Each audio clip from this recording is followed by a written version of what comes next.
What's up, guys? I'm John, and welcome Rails, Tales, and Trails. So, believe it or not, I've actually had several of these questions come in, and I figure why not? We're going to talk about it, and that is good old ganja, weed, marijuana, whatever you want to call it. Question is, can you do it, even if you have a card and work for the railroad? Here we go.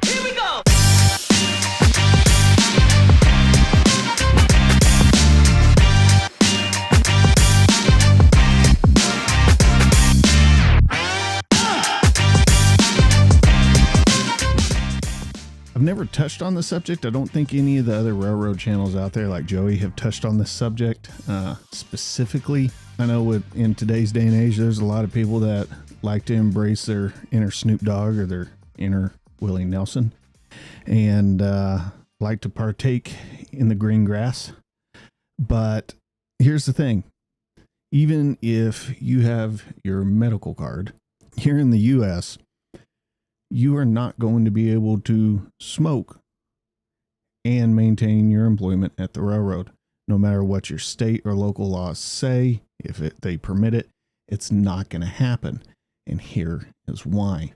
Plain and simple, the Federal Railroad Administration, aka the FRA, says that you cannot have these substances in your system or be under the influence of said substances at any point while being employed for the railroad and or operating rail equipment.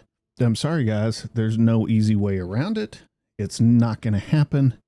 And so when I get these messages saying, oh, it's my dream job to work for the railroad, but I have my medical card, can I still smoke?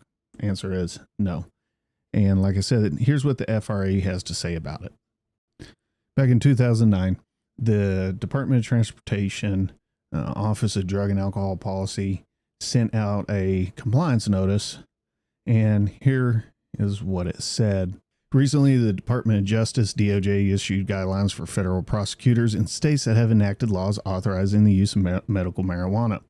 We have had several inquiries about whether the DOJ advice to federal prosecutors regarding pursuing criminal cases will have an impact upon the Department of Transportation's longstanding regulation about the use of marijuana by safety-sensitive transportation employees, pilots, school bus drivers, truck drivers, train engineers, subway operators, aircraft maintenance personnel, transit firearms security personnel, ship captains, and pipeline emergency response personnel, among others.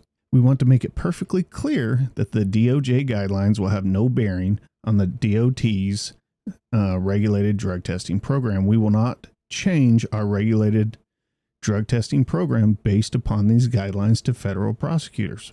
The Department of Transportation's Drug and Alcohol Testing Regulation 49 CFR Part 40 at 40.151 Echo does not authorize medical marijuana under a state law to be a valid medical explanation for the transportation employee's positive drug test result.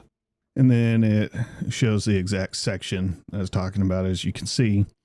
Therefore, medical review officers will not verify a drug test as negative based upon information that a physician recommended that the employee use medical marijuana.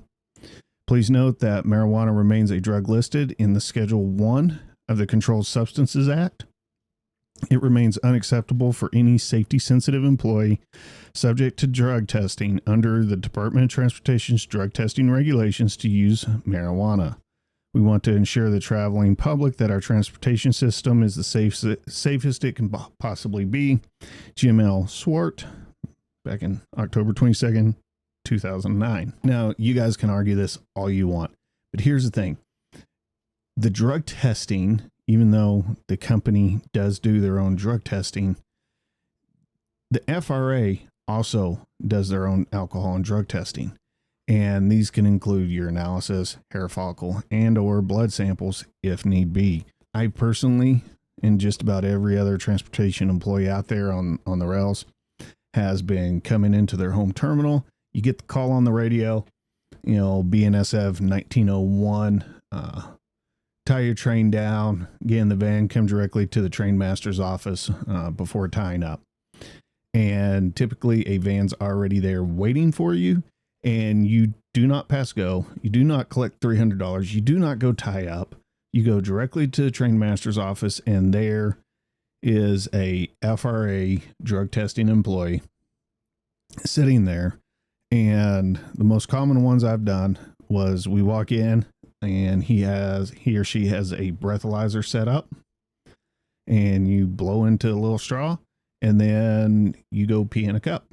I have heard of some others that have been in accidents, having to do a hair follicle or a blood test. During some cases, I haven't had to do those. The only time I did a hair follicle test was when I was hiring on, and that was the only time I did a hair follicle. But it is not uncommon for these surprise drug and alcohol tests to happen as you're coming off the train or as you're just showing up to work. Hope that explains it for you guys, but there's no way around it. If you want to work for the railroad, you are going to be a federally regulated employee. As such, the FRA is going to set those regulations regarding medicinal use of marijuana and anything else on top of your company's own private regulations on that as well. So if you really want to work for the railroad, you're going to have to give up your dreams of being Willie Nelson or Snoop Dogg and, wait till retirement or till the day you quit. We'll see you guys next time. Here we go.